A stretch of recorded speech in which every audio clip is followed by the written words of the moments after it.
welcome to the second season of Talking with the Center of the Universe.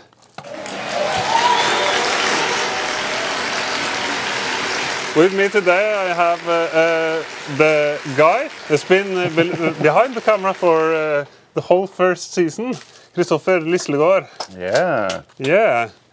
Ambient musician and yeah, bring it for Kristoffer, yeah! Woo!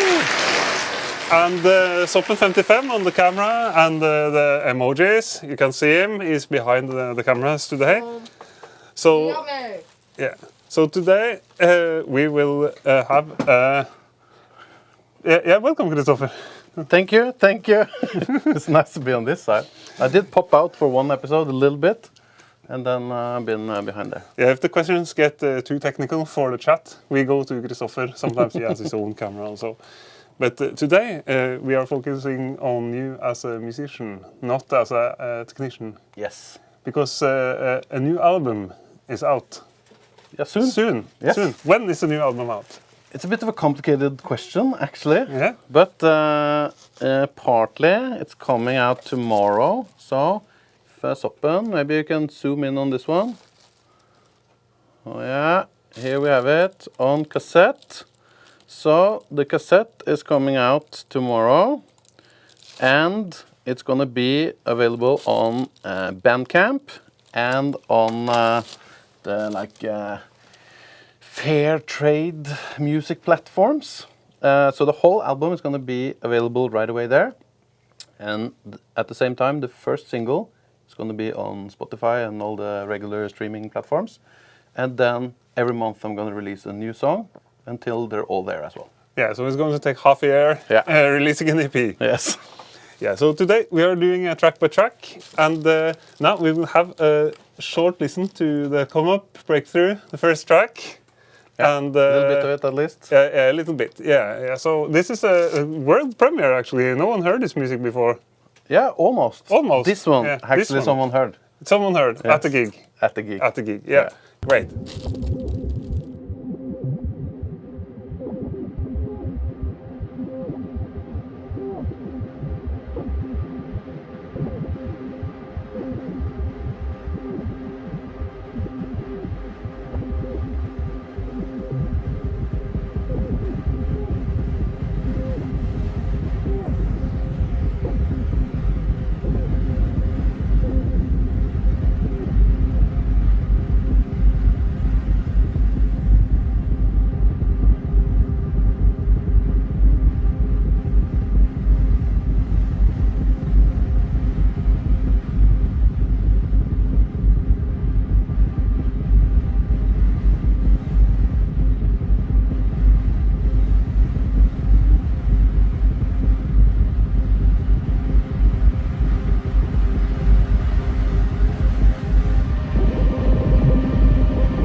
Yeah, really nice sounds.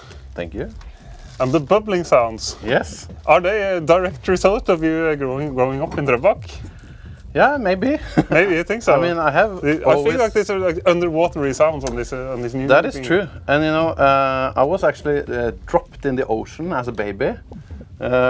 Really? When I was home with my father, when he was on like what's called paternity leave, we went out with a rowing boat, and we went out in like Hallandspollen, where I think we had our boat there at that point. And then he like turned around and fixed a little bit on the other side of the tresjekta.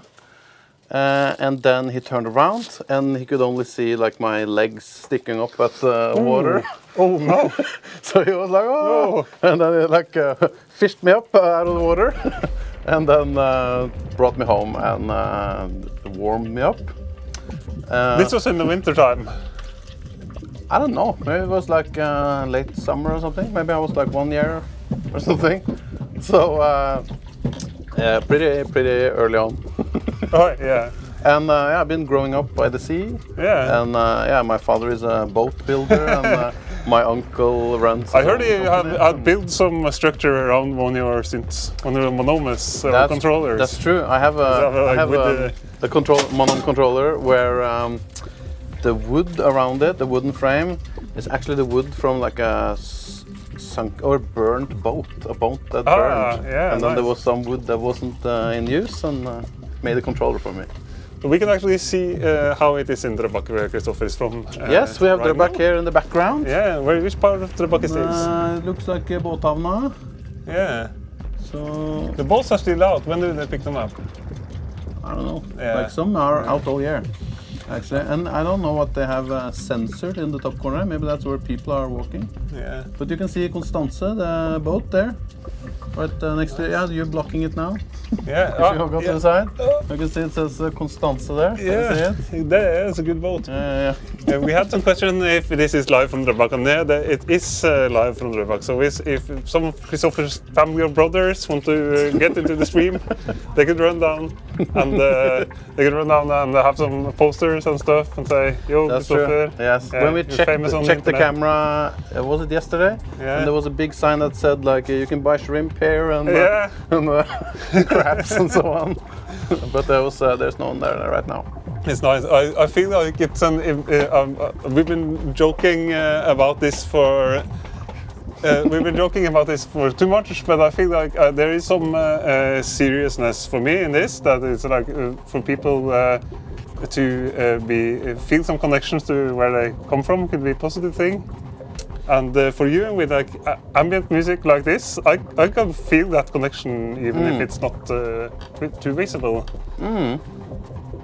Yeah. It's, I mean, you've been daring me to try to put some local elements in for quite a while now. So, I mean, hopefully, I want to do actually a music video or like a live video from inside Drøbak Aquarium. I think that would be pretty funny. yeah, that would be awesome. And then maybe like out on I don't know what's called in English, lekter. Yeah, in the summer. Yeah. Yeah, that would be also very, very awesome. No, I'm not kind of pushing people in an artistic direction, but I feel like it's in this age of everyone being able to see or hear music from everywhere. It's like it makes it fun for me to actually find something that no one else has. Yeah. Like none of the other ambient experimental artists grew up in Drøbak and had these surroundings. So it's a joke, but it's not only a joke. It has some.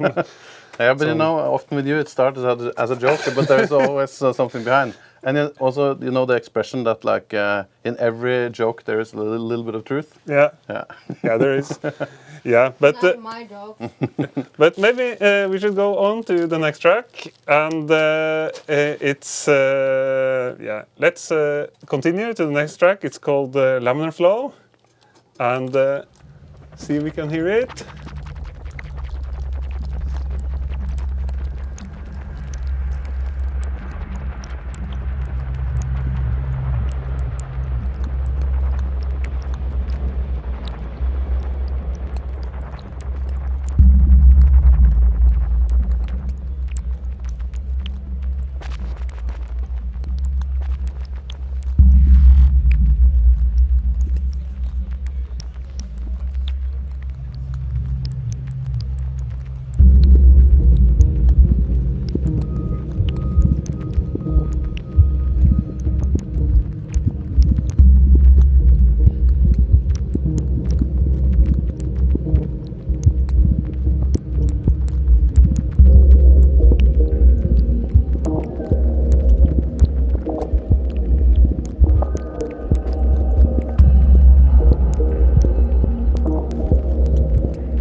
We have a very nice comment in the chat. Yeah. Rastafaris. There's actually a place called Rasta in Lørenskog, close to where I. Actually, Lørenskog, the place I was born. Yeah. There is a place called Rasta, and there is a cappella quartet that is called. I forgot their name. The most famous a cappella quartet. I forgot their name actually. That has a song that we cannot say anything about a person at Rasta. We're not saying anything about that. Bjelleklang. Bjelleklang, yeah. Bjelleklang, they are from Lørenskog. It's good a cappella quartet, but they're going to get cancelled for that song. I see. Yeah. But it's a wordplay on like Rasta being like a reggae place, but there's not too much reggae going on there. This sounds in this track. Yes. When I listen to your music, I get really curious. Like the sounds you can hear in the background. How are those sounds made? Well, very often it's quite a simple starting point, and then it's a lot of processing and resampling and so on. So with this one, I remember I got a new push standalone. So you can bring like Ableton Live in a box. So I brought that one outside. I was sitting in the park actually. So the original project for this track, before I had the title for it, is called Jam i Parken, Jam in the Park. But it's not a djembe this time. No, it's not the djembe, it's a push tree. But so then I was playing like a sample instrument, where I sampled my guitar, multi-sampled my guitar, because I didn't want to bring my guitar to gigs anymore, so I made a sample instrument out of it. And then that goes through a lot of effects and into the looper in live. And then I also had some glitchy drums, and I sidechain a filter on the guitar to the glitchy drums. Aha! So there's a lot of like high resonance. It's actually drums behind there. Yeah. You can't really hear. No, but that's all the. That's like I imagine this music has been like it's like a washing machine. That stuff been like washed. Multiple times. Because it's like guitar and drums in there. I can't hear none No, of it. exactly. If I was to guess, I would say like it was like all synths. Yeah. But I don't know which synths. So it's like some organic elements. So it's funny. I don't think there are any synths in this track actually. No, maybe a little bit, but that's what gives it the organic feel. Also, the feeling of being alive, even if it's electronic music. Also for your live shows, it's like. It's like bubbling away, and it's never actually standing still. No, that's true. And that's a great thing. And I think with this track, it's like some of the most important elements is this filter that's being like jumping up and down with the high resonance. So it's very much this filter sound, and then it's also running things through a transient designer. It's a transient designer called Spiff. Yeah. And then I set it to only output the things that it is adding. Aha, yeah. So you're only hearing the like weird, basically almost like the artifacts or like the little things they're adding, and then I remove the original signal. Yeah, it sounds a little bit like a MP3 that's going. Yeah, exactly. That's what it ends up as. Like in the old days, you were downloading MP3s from LimeWire alongside viruses and stuff, and you get this like bubbly hip hop. Yeah, exactly. So it's almost like it's the what would be left or what would be removed in MP3. Almost. Yeah. And with this this album called Sub Supra, Under and Over, Sub and Supra. Yeah, I am very much playing around with what is the foreground elements, what are the background elements, what is like the music, and what is the noise, and is there like a separation? So you can see now we are inside the album cover. This is actually a photo I took with my analog camera. So the blue part is me that photographed the sky with some clouds in it, and the white part, that's where the film stops. And then this part is exactly where it goes from signal into noise. Nice. And that's kind of what I'm doing in the Nice. music as well, and like checking. Okay, is this the things that the processing should add, or what it should remove, and what are we listening to? Yeah. It's interesting. It reminds me of you know Susanne Vega, the singer-songwriter. There is someone I can't remember the name of the artist, but I'll put it in the comments later. There is one artist that has made a remix of Tom Steiner with Susanne Vega that is called "The Ghost" in the MP3. Where you only hear what is left of. You only hear the artifacts from I've heard you about this project. You only hear the artifacts in the. And it's like some weird. You can hear the track, but it's like a weird ghosty sound that reminds me. It's also funny that's the track that Nick Bat remixed and got very famous for. You know the Sintry. It's true. Review. Yeah, he remixed that Tom song. Steiner. I heard a great Arabic version of Tom Steiner as well. That I don't know the name of that. You heard it's a good track, but it's even better after you remove the track and you only have the artifacts. Woo. But I have a question about this. We've been discussing back and forth about. I know you, as me, have been like a little angry on this lo-fi hip-hop aesthetic that we've heard so much. Yeah. But this music, your music, would you? I would call this, or the new EP, or the new. I would call it the album. I call it an album. Yeah, and it's longer than 10-inch. And the second album, I would call them like hi-fi, almost too hi-fi. Mastered, really high quality, like 24-bit, 96K. And the first one, I would, which is maybe my favorite, I would call more lo-fi. Lo-fi. Yeah. Or it's not lo-fi, but it's like touching in. What are your thoughts about where do you place yourself, and what are your thoughts about like hi-fi and lo-fi and ambient music, background music? What separates this from being lo-fi hip-hop to study to? I think the problem with the lo-fi hip-hop to study to isn't the lo-fi-ness of it.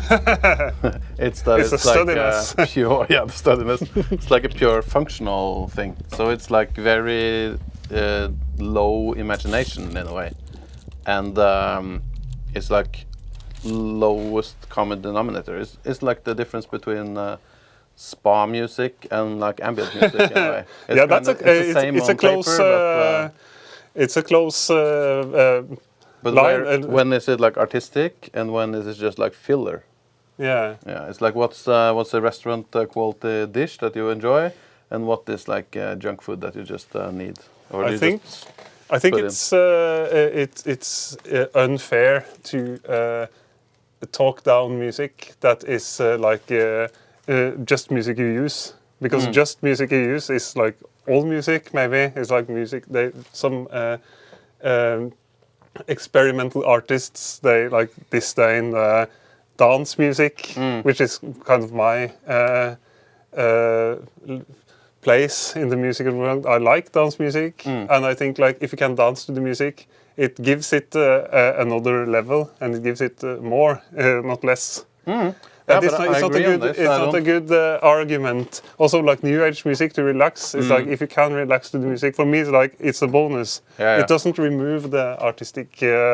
No, I agree, but it doesn't. It isn't automatically there. No, of course not. So, but I think that would be my comment on this, the functional music that I'm talking to. Yeah, it's not that the problem isn't that it is functional. The problem is that there is nothing else. It's only functional. Yeah. Because I think like it's like, oh, is it functional now? Okay, then we don't do anything more about it. No, I think like your music is like you can also view that as functional music. Like there's something I can put on to relax. But I also like. I've been interested in like new age music from an artistic, from like aesthetic viewpoint. Yeah. But then I found later that I also put on this music when I'm stressed out and want to relax. Yeah. So now I'm back in the kind of but that's what happens. Alongside with music such as your music and Biosphere and ambient music in general. I think it's like wrong to to talk down functional music. But It, you see the difference I'm making, right? Yeah, I see the difference. But it's I actually think- funny with new age music. Like I listened to a interview with what's her called, the Buchla lady. Susanne Ciani. Yes, Yeah. Susanne Ciani. Yeah, she's in the middle of that discussion. Yeah, but It's she have like, done it's both. Yeah. But she said that like, because she did all this Buchla stuff in the beginning, and then that was like she was before her time, so Yeah. so it didn't pop. Then she went over to more like new age music, and then she got a big audience there.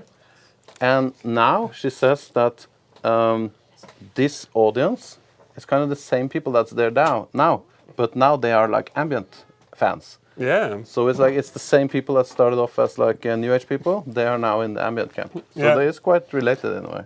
Yeah, it is. I think, but I think like it's Susanne Ciani. I like the most relaxing stuff Yeah, yeah. best, the most pop stuff best. But I like think, the Buchla stuff. Yeah, and you like the Buchla stuff, but I think that it doesn't remove anything if you can use. No, I totally use agree on them. that. It's like also my playing field now is like dance music and also folk music, which is like really you have to be able to dance to it, Yeah. and it gives it an extra dimension. But I feel it's fascinating that you can do both. And there's some music that is like pure background music. Yeah. But I think you can't really. Even in there are some good tracks. There's some good know? tracks, yeah. So it's not like if you're in this category then you are fail. It's just just because you are in the category, it doesn't mean you are already great. So it's the same. Like there are so many bad techno tracks, but there's so Of many great course. techno tracks as Yeah, well. yeah, it is. And there can be both. And that's also like functional music, like Yeah. the techno. It's like techno has to be techno. Exactly. But it's almost too functional. At some point, there is no artistic.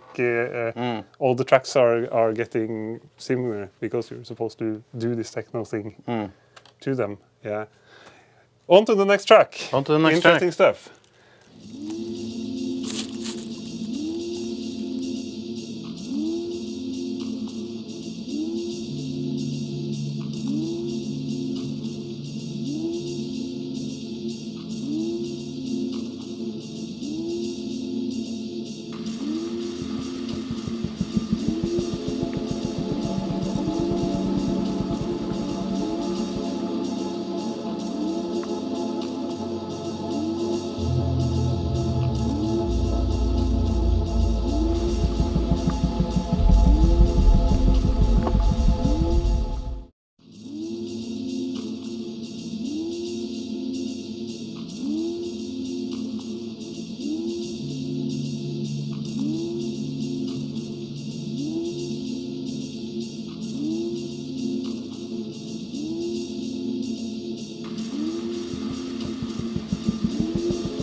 Yes, luminary change. Yes. Yes.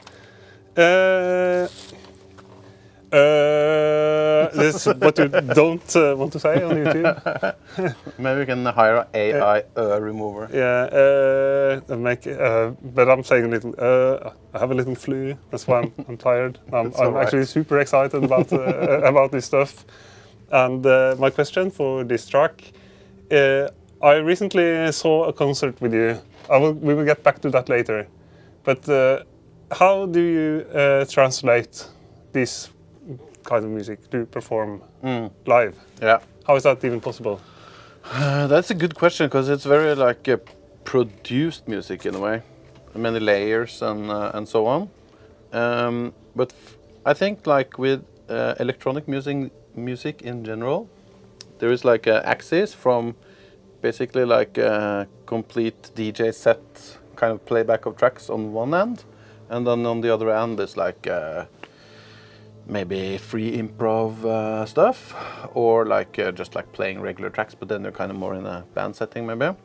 And I guess I'm trying to be somewhere in between. So it's a lot of like sampling out stems and so on from the tracks, and then playing a little bit of that back, but then transforming it with effects and resampling and making new layers based on the stems. So I like grab a few samples that I'm sending out to a step sequencer, and then I have a new sequence going. Then I can like fade away the stems, and now I'm only in this improvised space. And then at some point I can like press a button to cue the next scene, and I can fade in the stems again. And then maybe there is a video cue as well.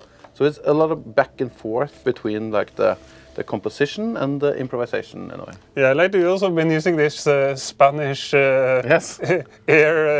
this flying machine modular synth also, that is like adding a little. If people didn't see Christopher's stream, they should, if they want to have a look at how this is played live. We did a live stream here, live stream concert called the Fediwave August Series stream. That's the best place to start, if also as an true. introduction to your music. I think I would start with that stream. I would tell people watch that, because it's nice. You can see everything, and you can see also how you play the camera up in the. You can also see like how you play that synth, even if it's not really obvious for me what you do with all this stuff. It's nice, and it's a nice visual set also. But you also want to show a little bit like how you go on like at a more technical level. Yeah, for the production. Yeah, or is it, we have a exclusive view of Christopher's. Whoops. Soppen borte. We have to move the camera. No, he's coming back. Soppen is coming back. Yeah. Soppis, vi må flytte kameraet mot meg. Yeah. Now you have to. There we go. Yeah. Okay, so I wanted to talk a little bit just about how this track was produced. So this is not the live project, but this is the production. So I have like 3 projects here. The first one is where I started. So this was also composed on the push. So here I have my little guitar sampler instrument. Let's see if we can. Yeah, so this is the guitar, which is like there's a lot of racks within racks within racks. It's a long reverb. Racks. I also heard that you used a stock reverb in Ableton, which is kind of shocking. Yeah, the stock reverb is great. You just have to make sure to use the. Let's see, here it is. People are talking down the stock reverb in Ableton. Stock reverb is great. You just have to make sure that you use the stock preset as well. So the only parameter I control here is the decay time. Yeah. But so I have the 60 seconds decay time. Then I meant. I have it on a knob, but then I play it into the looper here, like this, and then we loop it, and then we change. Oops, I'm gonna put it in solo. Then we change the speed, and we record something new. And then we change the speed while it is recording. Now we have this loop. So you're actually tricking with the Ableton stock looper that I never actually use. I use it like 10 years ago, but I didn't really get good at it. Oh, it's really, I use it a lot. But this sounds good. But then we can it's make the resampling of the reverb as well, or is the reverb added on the? Yeah, so often I have, in this setup, it looks like I'm having the looper first, but very often I also have a reverb before. See if we can clean it up. Yeah. So you can actually have like backwards reverb. Yeah, and sometimes it's very nice to record this reverb in different tempos as well, because then you get the long reverb when it's pitched up and a short reverb when it's pitched down. So it's this is mostly Ableton-based production. Yeah, and it's this guitar instrument. Yeah. And then I actually used a very... Which is a multi-sampled guitar, string by string. Yeah, note by note. Note by note. Which is where I would play it on the frets. Aha, yeah. And then we have a Nice. super stock drum kit. The thing with this push is that it's mostly used. It's mostly easy to... Oh, come on, limiter. It's mostly easy to use with all these stock sounds because it's so hard to design sound. It takes a lot of time.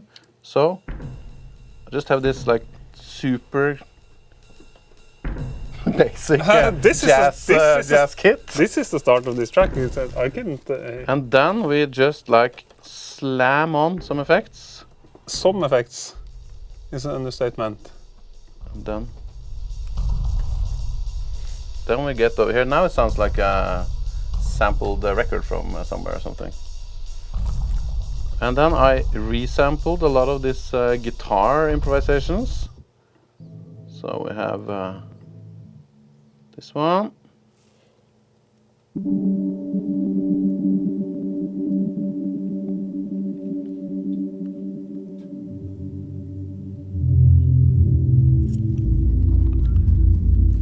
And then at some point I actually changed the tempo. It was 120 when I started, and I changed it to 110. And then you can see here that I've kind of organized it a little bit. So then I've been cutting the samples.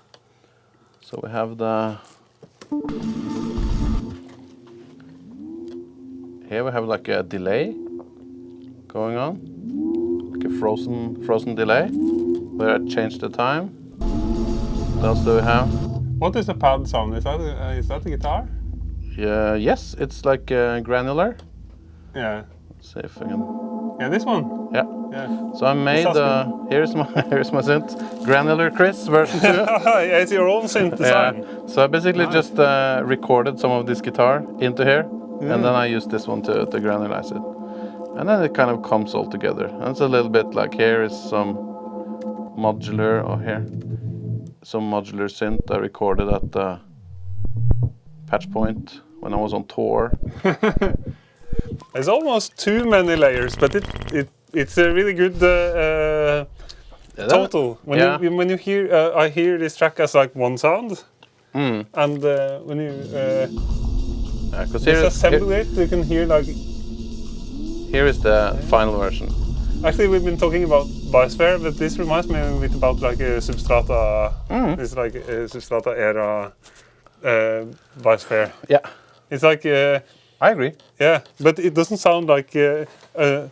On the last gig, there were some people saying like your music sounds like the best of 90s ambient.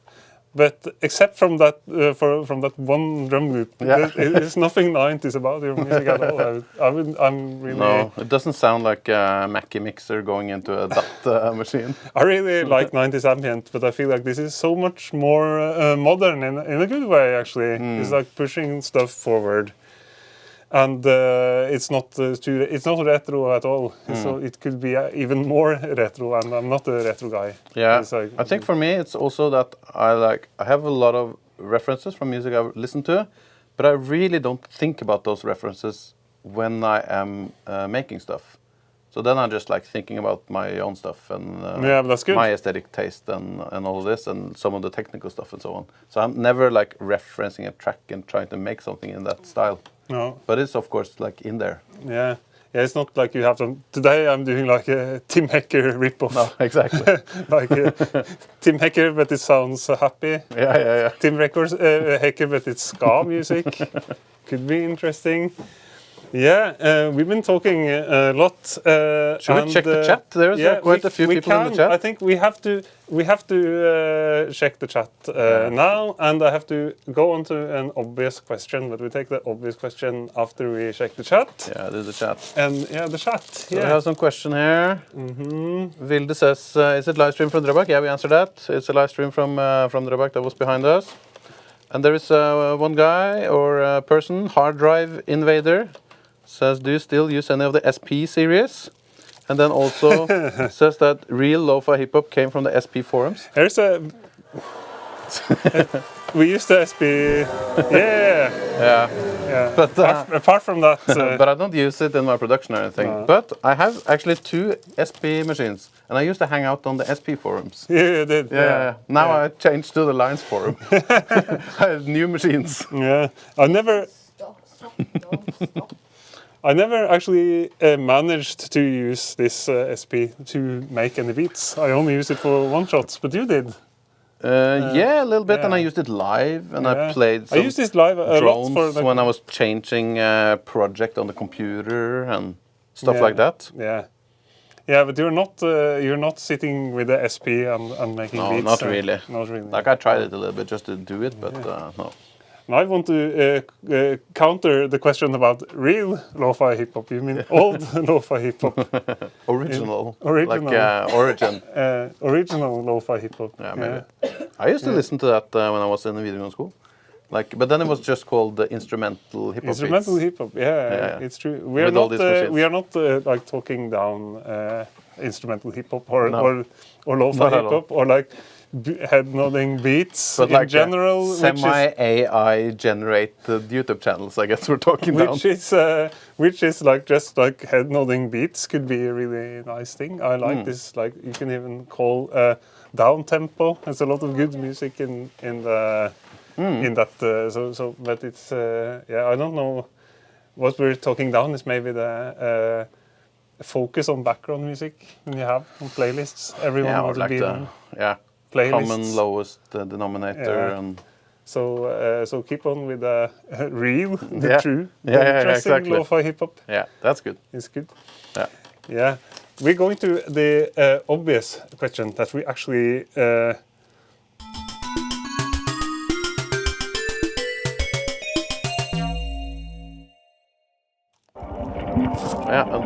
Okay.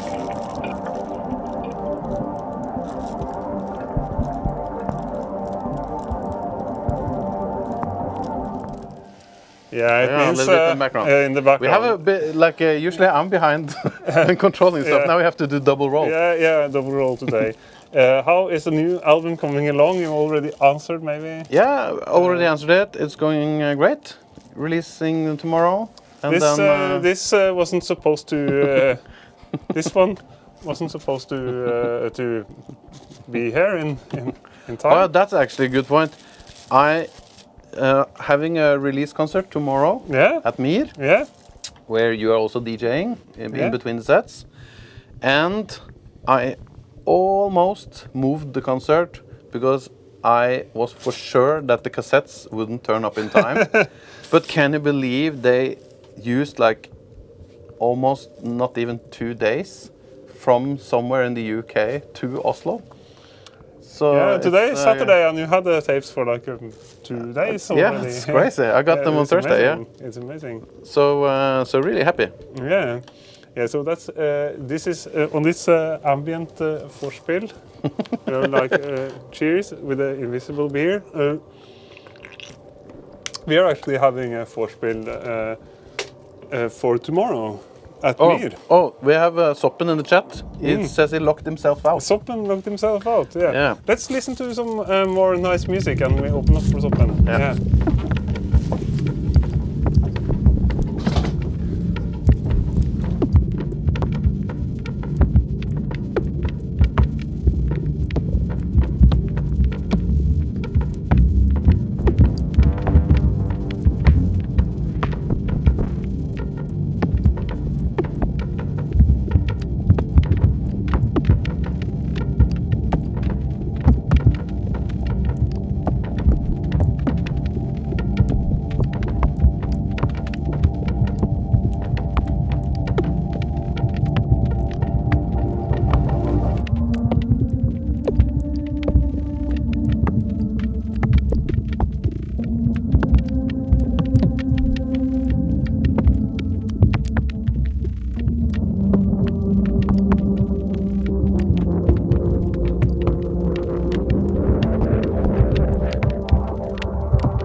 also.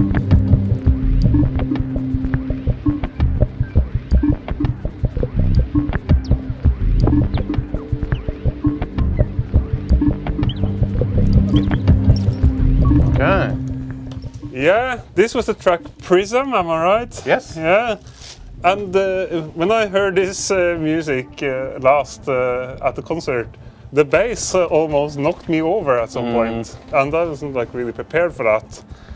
No. Because you were playing a much bigger stage than you used to. Yes, definitely. On Monday. Yes. Yeah. Because I opened for Autechre. Yeah, that was great.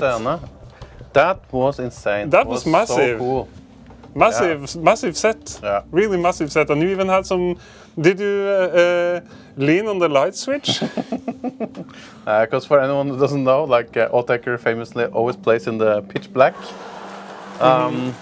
But I brought some of my own lights. I had some lights for Yeah, myself. it looked really good. And there was also even a lighting technician there. I was told there wouldn't be any. Yeah, there wasn't strobes even on your set. When, my set, when yeah. like, the bass was hitting my chest, I was like, this is so insanely loud. I'm not looking forward to the main band. So I moved behind, but it was yeah, there even was some strobes up there. Yeah. But it was funny because like at Sentrum Scene on the stairs there are lights, and they were supposed to have the lights on for like 5 minutes, so people got settled in, and then turn all the lights off. But they forgot about it, I think. So the light was on for 40 minutes, and then they turned it off. Then it was pitch black. Yeah, because it quite was interesting. but it was black and it was dark enough at the I think so, but it was yeah. cool. Like after 40 minutes when they turned it off, it was kind of the next level. Yeah. So it kind of gave a little bit of a boost to the gig, I thought. Yeah. And how was it to meet the Autechre guys? Oh, that was so cool. They were like, basically, you know, that they were basically like how you hope people are. So they were like no ego. They listened to my concert. They complimented me on my music, and they were super cool to hang out with, and like just great. Yeah, that's what you can what you can expect from like true electronic music, like Legends. legends. Yeah. Because being like, you know, get it's, the guys and some at some. yeah, because it's a little bit like that when you are established, you can kind of shine a light on the next generation coming up. Yeah. And that's what they did for me. So that's been super really great. great. I saw they had like local sport bands on the whole tour. They had Yeah. like Søsken Rydberg in Denmark, Yeah. and they had like interesting stuff. That's the way to do it, I think. For if you get to some certain point of fame in Yeah. electronic music, is Yeah. I also feel like it's typical of electronic music more than pop rock and Maybe. I don't know about jazz, but also like experimental music. You're getting famous to some point, but you're not going to be Taylor Swift or Michael Jackson. Yeah, so and we you kind of don't- keep the ground. Yeah, you don't have to put on this big persona when you're on stage in a way. So, so maybe that's also a difference. Yeah, but they are like almost eliminating themselves from the stage also with That's this turning out the lights thing.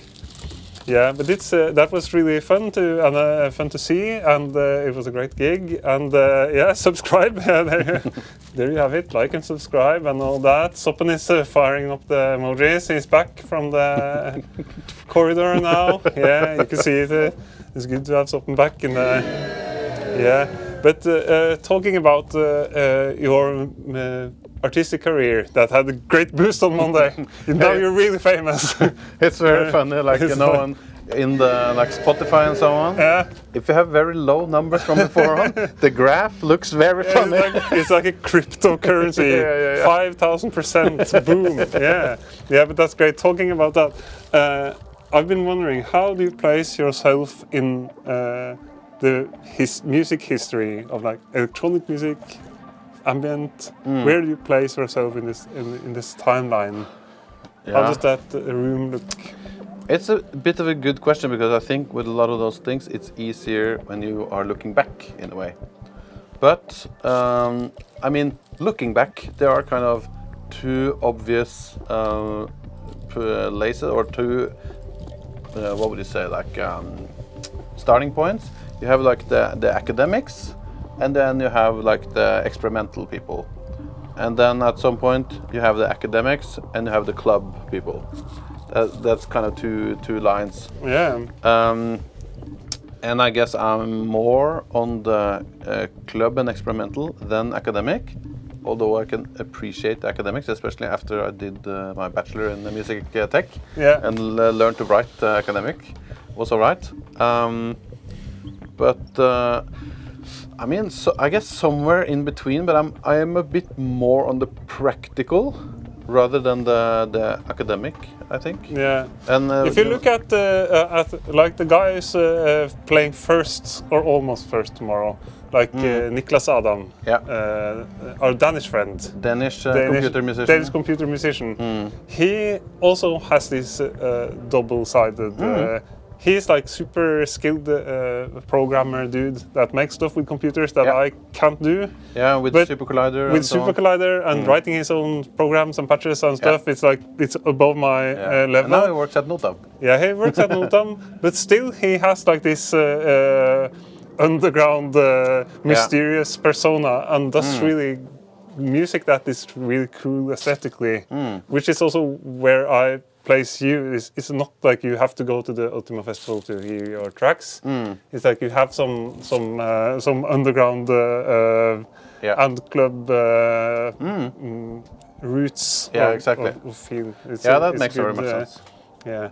So, but there is also like the experimental part of it. Like, so now I talked about the club part, but then you have like the early people, like you know the what's it called? Forbidden Planet, the movie, which was the first movie that had a fully electronic soundtrack score. Yeah. And at that point, they were like making their own circuits and all of this. And I'm making my own patches and all that, so it's kind of related. Yeah, that is actually experimental. Yes. Because sometimes because I didn't know what would turn up. Yeah, and making your own patches and like sometimes you can people are saying like labeling themselves experimental music and they noodle around with some synths and I want to know what is the actual experiment. Yeah, exactly. It's and your music, I would label your music experimental more because of the process. Yeah, absolutely. Because I see you in the studio, you're messing about with like, you have no idea of, you want to try out stuff. Yeah, exactly. What is happening with this and that, and there's all. But your music is like, it's experimental also in the result can be labeled experimental. Yeah, because that's more like a genre thing, and genre is basically just like a map. So you can easily say something to someone, and they can get a little bit. Yeah, you have a little bit. If you say like ambient experimental, you then it's like, will get okay, this, kind of in this camp. It's like contrary to my music, that is like have an experimental process, but the music cannot be labeled experimental, even if it's almost just experiments. It's a bit of a it's just like messing around and trying out stuff. But you know, with this the Forbidden Planet soundtrack, even like in the credits, it doesn't say soundtrack. It says, I think, musical tonalities or something, because they weren't allowed to call it music because then they were able to join the like composers union. But this was like very scary for all the composers with all this experimentation. It's non-music. Yeah, I like the stuff that is labeled non-music is also good. It's like, this is not music. If people say it's like, it's not music or it's not art, then I get interested. What is this? What is this? Yeah, we have to, this is super interesting. We have to continue. If we're going, now we actually come to the point where we have a surprise that Kristoffer doesn't know anything about. Oh? So yeah. So I think we'll have a go at the surprise.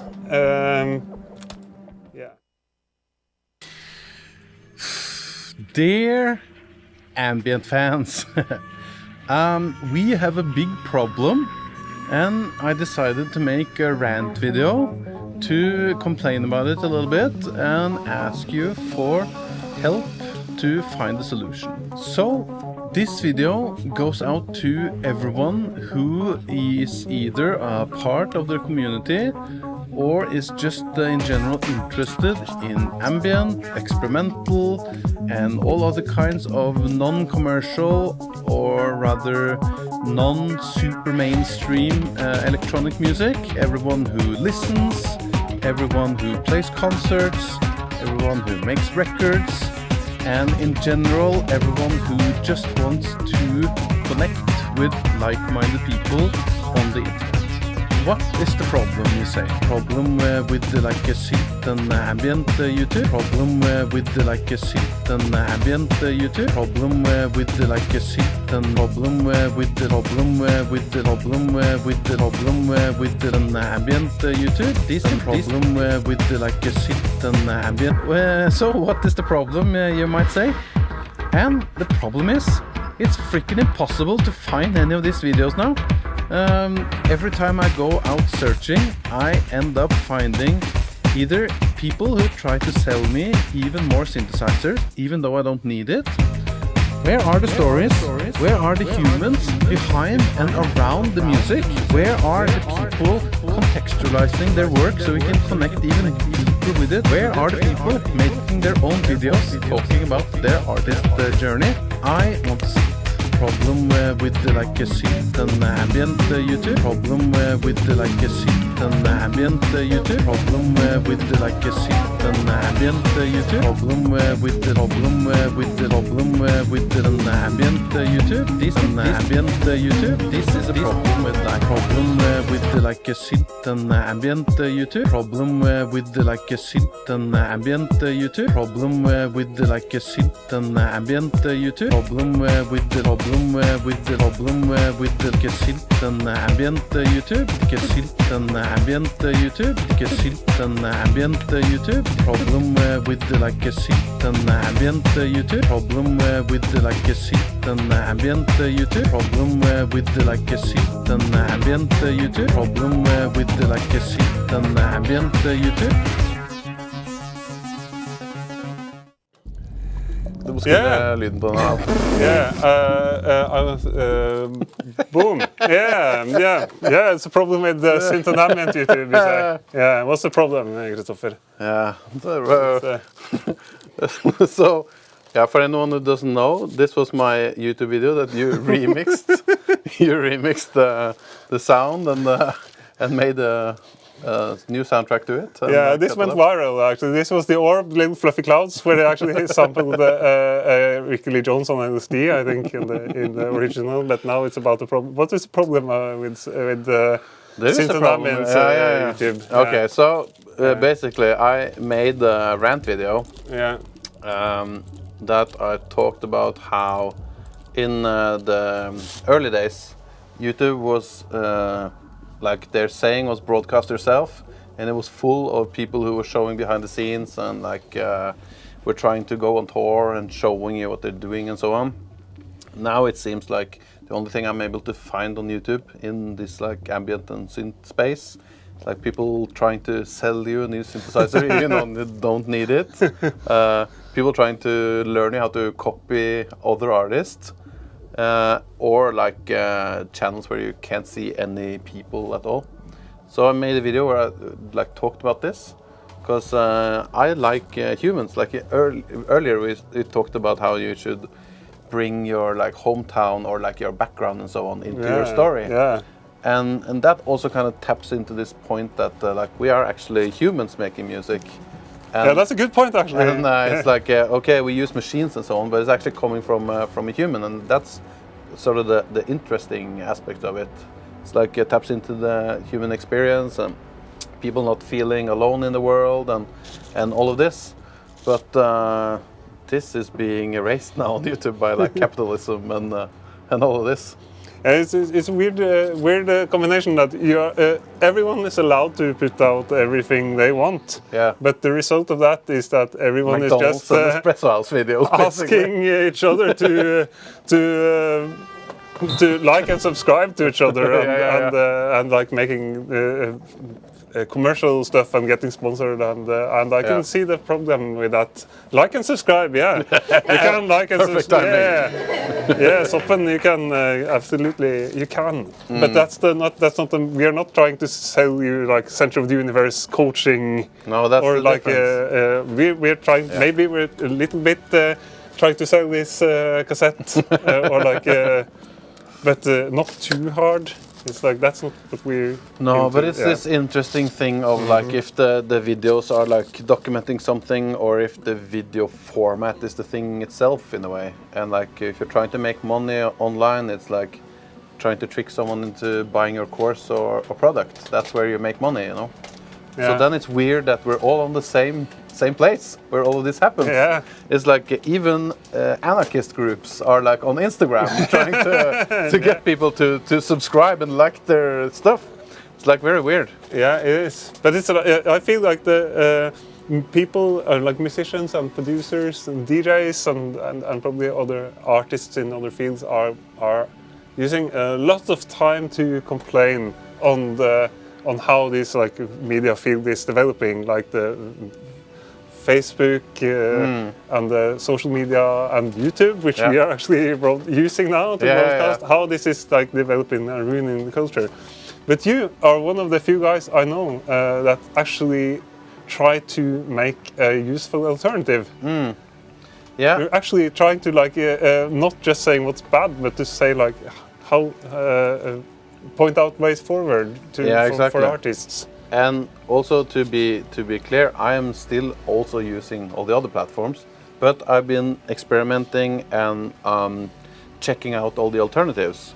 So it's like I've been hanging out not only in like the mainstream social medias, but I've also been hanging out in the Fediverse and on Mastodon and so on, which is like a open source algorithm-free alternative where everyone can just set up a server and then they can connect together. Yeah, Mastodon is like Twitter before Elon Musk. It's like or before like everyone. Before or like Twitter like 15 years ago. Yeah. But it's I would like if like the people beta version of Twitter. That's what it is. People are asking what is Mastodon, and I say like it's basically an open source Twitter which no one owns, and it's great, and people could sign up and then all of this also ties into this movement called the Be Your Own Platform. Which is basically all about like making your own website, setting up your own servers and hosting stuff yourself, so that you don't really have to play this game. And of course you kind of still have to do it in a way because that's where people are. So right now I think about all these mainstream platforms, they are kind of like advertisement in a way. But if people actually want to follow you, they can go on my website. And then they can read my blog and they can watch my videos right there without any trackers and all of this bullshit. And they can follow my RSS feeds and all this stuff. I feel like I value this a lot, and I use you as a kind of research resource for like how to be able to do stuff like like your own hosting, but I think the main problem for people is that you have to have a really high technical level to do this stuff. Absolutely, for like now. the stream that you did, where you streamed on your own server. It's like Lislagård.stream. That's the URL. Yeah, it's nice. Like and subscribe. Like and subscribe, but it's like you have to be a little MacGyver to. But that's true. Make, but like at some point you also have to MacGyver just to get online, you know. Yeah. So it takes a bit of time. And for me, like we talked a little bit about the difference between the experimental guys and the academic guys again. So for me, I kind of start this as almost like an art project. It's like that's how I think about it. So I play around with all the stuff, and I see what changes when I do it. And it's like when I put a video on my it's called a Hyper 8 video system. Like when I kristofferlislagård.com/videos.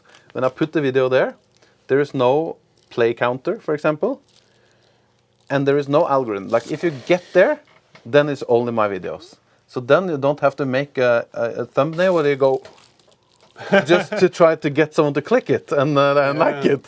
And there is no view counter. So if it's like if there is a problem in the video and you re-upload it, it doesn't matter that the view count is reset because there is no view count.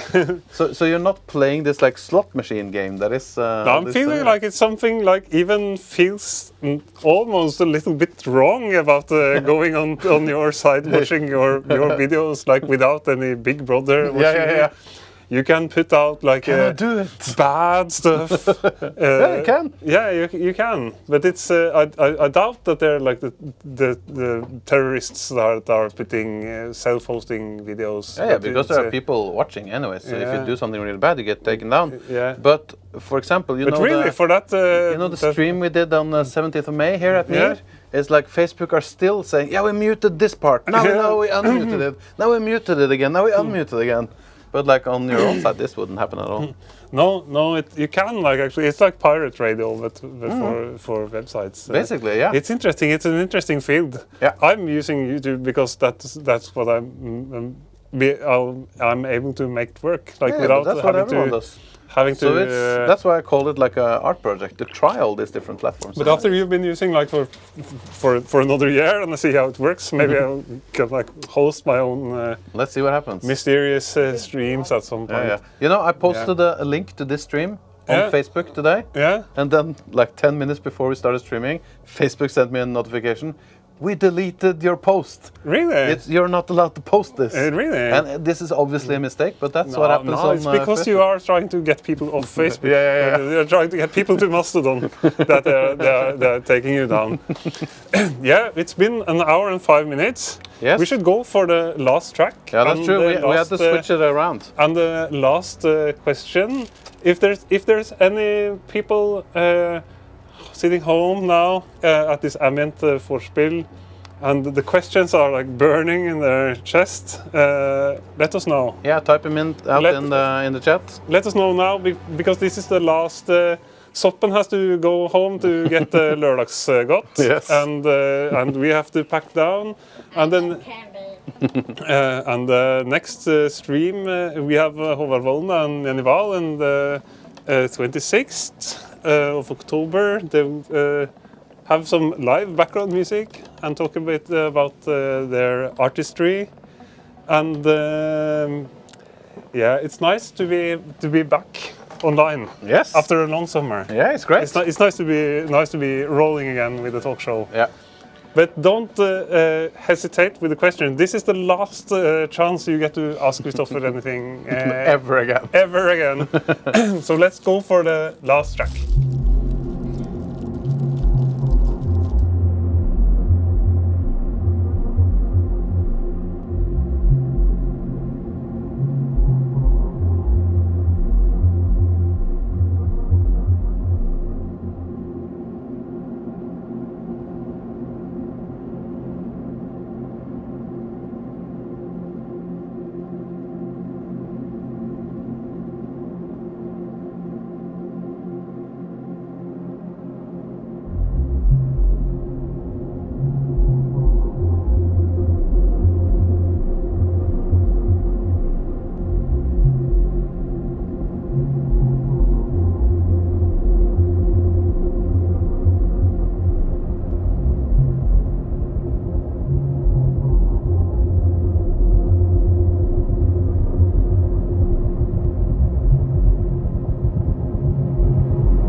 right. The equivalent nitrogen depth. Yes, that's Can you the track play, title. DJ, play equivalent nitrogen depth?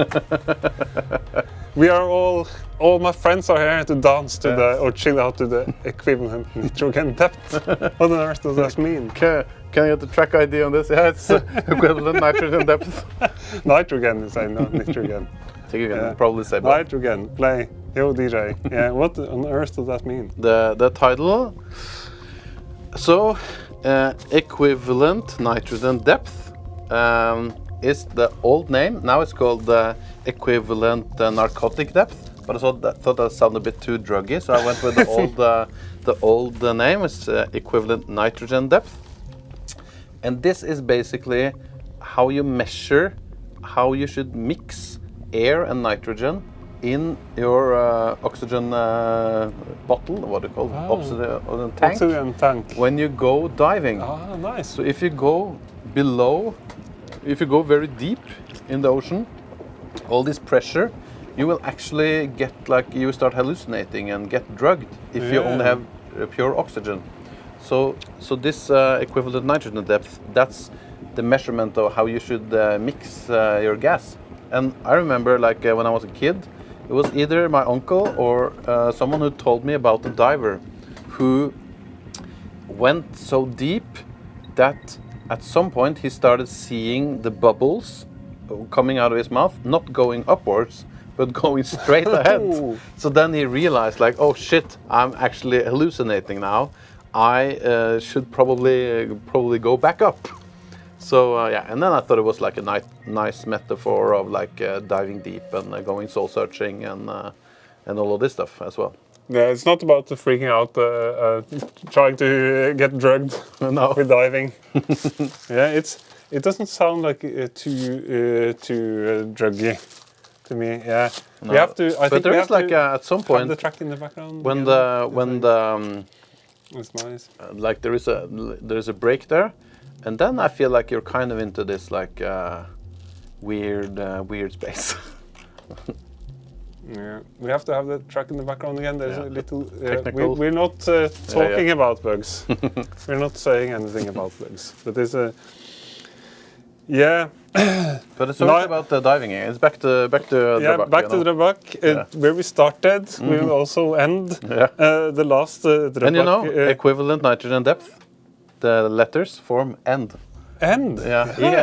It's nice that we swapped the two last tracks. Yeah. It's the last question, and we're signing off soon. So if there's more questions, there is.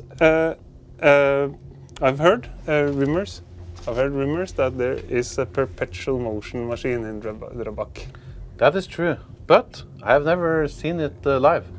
I only seen it on the Ylvis show where they talk to like town originals. So I don't know too much about it. You don't know if it actually works. It looks pretty convincing in the. Yeah, I think the result that it's just using low enough energy that if you start it, it will go for this amount of time. That is like past some point. It's a visual artist guy. I don't know the name. I can't remember it even. Who made this? I would like maybe if you have after you did the aquarium, you could have a live stream from, or you could have a film video there, like music video for maybe where you do like where you go and play your music around with this in this perpetual motion machine. It would fit really well. Finsrud, Reidar Finsrud. Reidar Finsrud. That's the big up, Reidar Finsrud. And there is also a chat, and it's not a chat, but there is a Facebook group called Drøbaksvenner. Drøbaksvenner. Yeah, which there's so much talk about Drøbak in this stream that we should post it on there. Post it in Venner. It's like people in Drøbaksvenner are like complaining if you're allowed to say good morning every day. That's true. If it's a good morning post, it's okay. Or if it's spam. If it's spam. Yeah, but that's the problem, you know. The big brother is complaining that it's spam. It's spam. So someone's art is someone's spam. Yeah. But I think we have a last look at any more questions. No more questions. No, I think we're done. Night. I think we're at the END, the end. The end. Night is falling on Drøbak, as you can see. It's nice. People. That's true. And if people didn't catch it while we were playing the track earlier, like someone was actually walking past there, like they were having a night stroll or like Some evening stroll. selfies out there. Yeah, It's really yeah. nice. So it's time for us to say To sign off. to sign off. But then now we have to have Soppen. Thanks to Soppen for putting on the emojis and steering the camera. Yes, he was my substitute technician today behind the camera. It's good. Maybe we have a hug. You want to have a yeah? Soppen have a question. He writes in the chat. Soppen have a question in the chat. Okay. It's like yeah, there's a question from Soppen actually in the chat. It's I have a question. He says. it's like all family. Yeah, Family stream. Yeah, it is. It's weird, and we could. The question in the chat is. When will they let me out of the basement? Yeah, we will before the barnevernet sees this. We will see that Soppen is not in the basement. Come now and say hello. Say hello to the camera. Say hello to the camera before we sign off. Yes, because we have to sign out now. Now it's the end of the stream. Yes. Yeah. And we can see that Soppen is not trapped in the basement. Yes, very I am a deep fake, help! bit of a weird hat, it looks like. It's a Drøbak hat. Here he is. Yeah. Goodbye and good night, everyone. See you soon. Peace out. I will now take this file and post it on my independent website. It will go on the Pirate Bay. It will go everywhere. Okay. Yes. Bye-bye, people. Bye bye.